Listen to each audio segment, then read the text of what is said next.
talents that you have. Oh, great. Um, well, on your online forum from your webpage, there is this discussion about if the two parts of the series of this Guide to Happiness will be conceptual or it will only be a collection of songs divided in two albums. So, what would you say? Yes, this is a two-part album. There's two albums. When your readers buy the first album, they will see that it contains all the lyrics and all the song titles from the second album, but not the actual songs. And we did this on purpose. The second album is completely finished, and we're just waiting to release it at the right time. Right now is not the right time. We're just going to give you just the first half. All right. You use binaural beats on your songs, especially on this new album. It is believed that beats induce to relaxation, to meditation and creativity. So, do you think your music do it too? Yes, we wrote and arranged our music while keeping the ideas of the binaural tones in mind, and we tried to align the two so they would both work to elicit feelings from the listener. So yeah, the music and the binaural beats are both are both having an effect on you All right. together. I was trying to listen to some standard binaural beats without headphones today, and I tell you it could be something really annoying. So, why? Very very annoying. Yeah, yeah. So, why and when do you choose to use these binaural beats? Well, when we originally started making the audio guide to happiness, this was before we wanted to use binaural beats. We didn't know what they were, but we were interested in making an audio experience for the listener that would basically make them feel different emotions, all sorts of different emotions, in order to, then at the end to feel relief and happiness.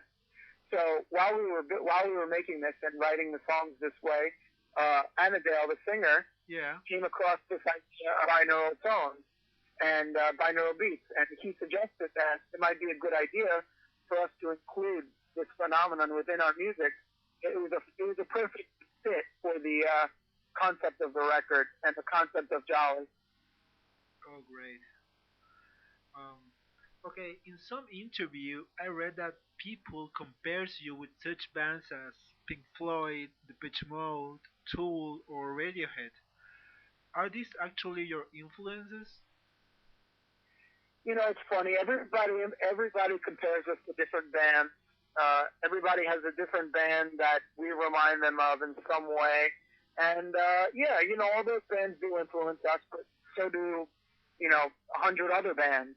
So you know, probably any influences you hear some way influenced us in some capacity. But yeah, Radiohead absolutely, Pink Floyd, Tool, yeah, all these bands, and there's a million bands we're influenced by.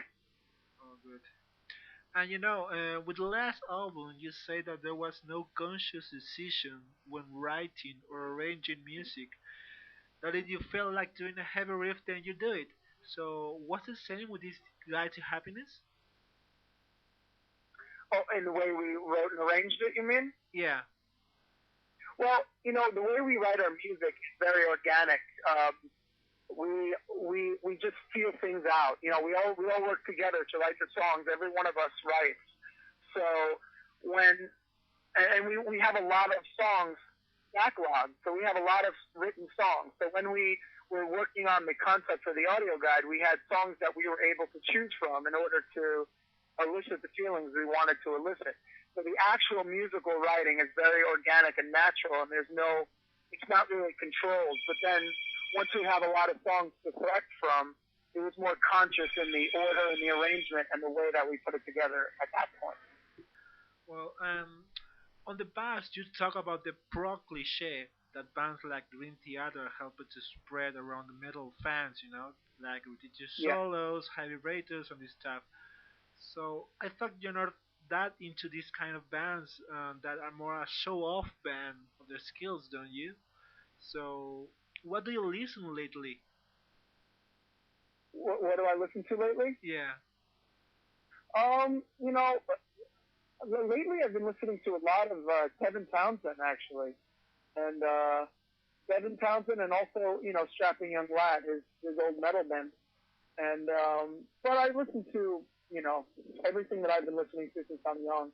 I listen to a lot of Faith No More, a lot of Mike Patton. I Yeah. listen to a lot of Tears for Fears, and and also lately I've been listening to a lot of Lady Gaga and Katy Perry and Rihanna and different pop music. So I listen to a lot of stuff.